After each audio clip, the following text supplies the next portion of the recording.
successful without nobility of nature and supreme intellectual gifts. C.G. Jung's studies on the unconscious and the driving force which in individual men brings about the great movements of history shed a new light on Alexander's work and character.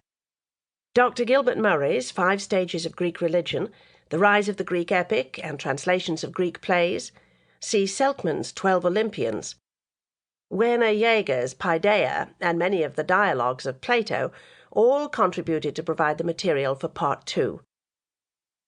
I have profited by the encouragement, advice, and criticism of many friends.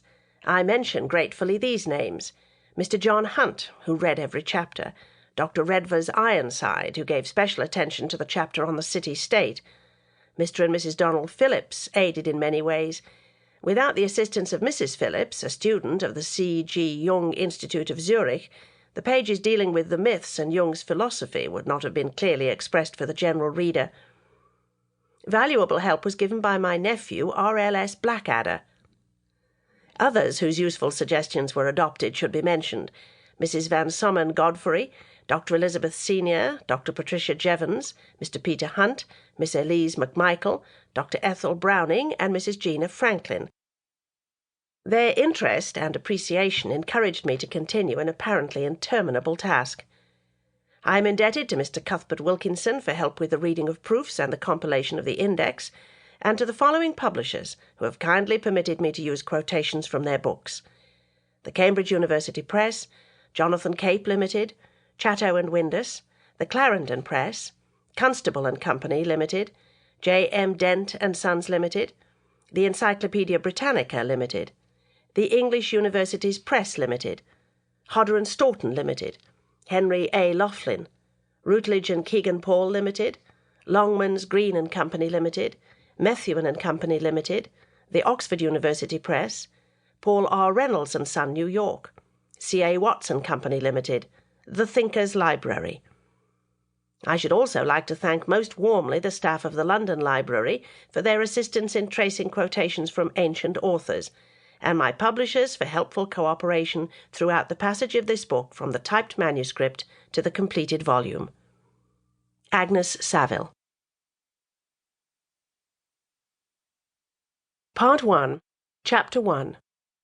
Introduction. Accession to crossing of the Hellespont.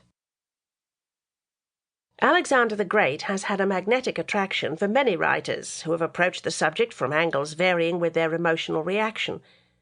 All history is coloured by the temperament of the individual who selects the facts which to him appear relevant or important.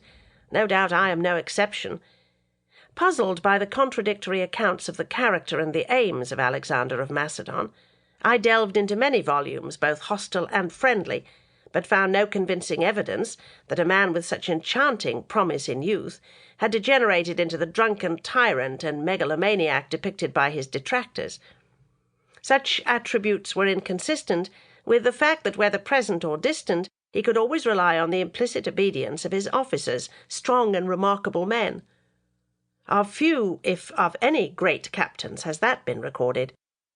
For over 21,000 miles, his army, joined by volunteers from many nations, followed him through Persia and the Punjab. Several able Romans essayed to repeat his march, but none reached further than 1,800 miles behind his turning point. The books of Sir William Tarn and Ide Wheeler gave reliable clues for an understanding of the complex personality of the great Macedonian, conqueror, explorer, dreamer of visions.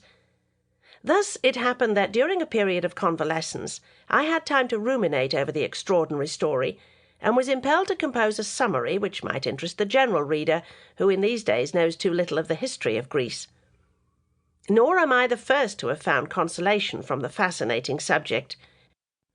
Ushvalvi's tome on the statues of Alexander tells of the sickness of King Alphonse of Naples. Despairingly he called for something to distract his mind from his sufferings. His physician sent him a book on Alexander, which was read aloud to him. "Fille des médecins!" he exclaimed, as the narrative was continued. Alexander passed his boyhood in an atmosphere of unrest, rumours, and fear of war with neighbours, frontier tribes, and Persia. It is in such times of recurring crises that people demand a strong leader, an ideal hero.